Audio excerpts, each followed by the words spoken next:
Leo Philip. அவர் என்ன சொல்லிட்டாரு, இந்த மாதிரி குழந்தைகள்லாம் கொல்றீங்களப்பா, அது பாவம் இல்லையா?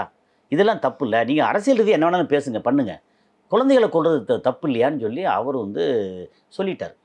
போப்பாண்டவர் என்ன சொல்கிறாரு, ஏற்கனவே சொன்னார், நீங்கள் இன்னொரு உயிரை கொல்றது இயேசு கிறிஸ்துக்கு ஆகாது. நீ ஒரு கன்னத்தில் அரைஞ்சா அவன் இன்னொரு கன்னத்தை காமிப்பான்னு என்ன அர்த்தம்னா, நீ மன்னிச்சு விடப்பா பாவம். மக்கள் தவறு செய்கிறவங்க, நீ தெரியாமல் அடிச்சிட்டா, தெரிஞ்சோ தெரியாமல் அடிச்சிட்டான், அடித்தானா அவனை மன்னிச்சு விட்டுரு போ. ஆனால் அவர் ட்ரம்ப் என்ன பண்ணாருன்னா, அவரோட ட்ரூத்து வலைதள தளத்தில் இவரவே கிறிஸ்துவ மாற்றி போட்டு, இயேசு கிறிஸ்துவ உன்னை நான் ரட்சிக்கிறேங்கிறதில்ல, உன்னை நான் கொல்ல போகிறேன், உன்னை தொட்டு பாவத்தை நீக்குகிறேங்கிற மாதிரி போஸ்டர் போட்டு அதை எடுத்துருக்கு. அது பெரிய சர்ச்சை.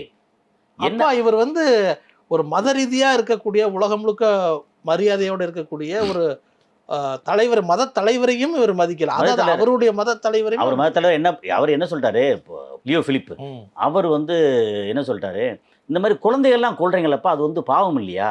இதெல்லாம் தப்பு இல்லை, நீங்கள் அரசியல் ரீதியாக என்ன வேணாலும் பேசுங்க பண்ணுங்க, குழந்தைகளை கொல்றது தப்பு இல்லையான்னு சொல்லி அவர் சொல்லிட்டார். அவர் ஒரு மத தலைவராக பார்க்குறாரு.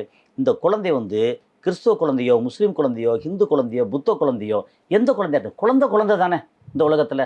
அந்த குழந்தைகளை ஏன்பா கொள்றீங்க, அது தப்பு இல்லையா? மனசில் தாங்க முடியாமல் சொல்கிறது. என்னதான் வாட்டிக்கனில் இருந்தால் கூட, என்னதான் கொன்னது ஒரு யூதனாவோ ஒரு கிறிஸ்துவராகவோ இருந்தால் கூட, குழந்தைகளில் செத்த குழந்தைகள் முஸ்லீமாக இருந்தால் கூட, அந்த குழந்தைகளுக்கு என்ன தெரியும்? அந்த குழந்தைகளை கொள்வது பாவம் இல்லையா அப்படின்னு அவர் ஒரு எக்ஸ் தளத்தில் அவரோட இது வந்துருச்சு. வந்தோன்னே வந்துச்சு பாரு கோவம். என்ன உங்களுக்கு அரசியலை பற்றி என்ன தெரியும்?